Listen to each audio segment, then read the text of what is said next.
University of Cagayan Valley. So today I need to measure intake and output and record form.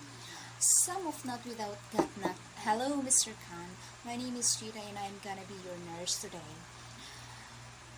I came here to measure your intake, everything that you drink, this shift so far and your output, so everything that you voided. I'm first going to wash my hands or sanitize my hands and gather some supplies. So I would sanitize my hands. I'm definitely going to need some gloves for output and needed something to record the results. So I'm going to start over here and I provided privacy.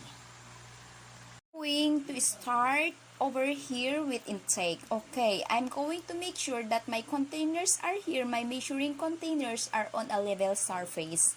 And I don't want to get down here at eye level. Read them so that I can accurate this.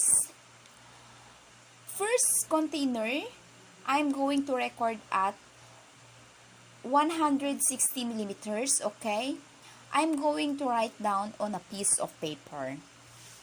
The second container, I'm going to record as 80 millimeters. I'm going to write that down on my paper as well. And this is all under the intake column. The third container is 60 millimeters. And I'm going to record that on my piece of paper. Now, I know a lot of this measurement, you could probably add them in your head. But go ahead and write them down so that you don't make a math error. A simple math error. So I'm going to write them down and I'm going to add them up. So I have a total 300 millimeters of intake. So this is what the patient has drunk. Okay, now I'm going to measure his output. Here I have some containers here. And this is just to make sure that you know how to read the containers and how to add the output together properly. Okay, so I'm going to put on some gloves. I already wear my gloves. As you can see, this first container, the graduated cylinder, but I don't have graduated cylinder. I see 775 millimeters of fluid.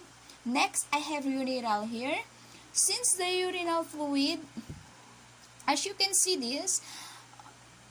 this is my first container and this is my second container and this is the urinal fluid. Urinal fluid can collect in a handle we're going. Go ahead and pour it into empty graduated cylinder. For accuracy, so I'm going to avoid splashing or spilling as pour it into this cylinder. I am wearing my gloves because these body fluids here, okay, alright, I see 400 millimeters in this second graduated cylinder. So I have 775 plus 400 millimeters. So I'm going to notice the color, the clarity, and full odors, anything. Abnormal on would report to the nurse, but I'm going to go ahead and discard this in the toilet, and I would rinse those with some cool water, disinfect, dry it, store it well it belongs. I'm going to also rinse the urinal and I'm going to dump and I'm going to discard all into the toilet, okay, and store those properly. Then I would take off my gloves and I'm going to wash my hands, truly them, and going to record my output. So for the output, I had 775 millimeters plus 400 millimeters for the total of 75 millimeters.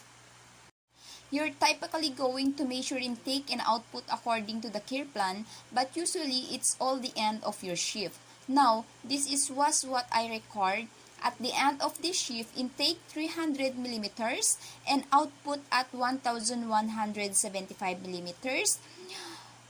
That intake is very low and we typically want our intake to equal our output.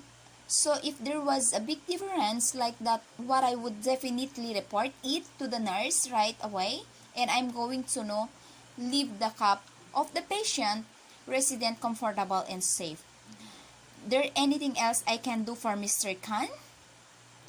Thank you for letting me help you. Here's your table water and polite, and I would open the privacy curtain back up.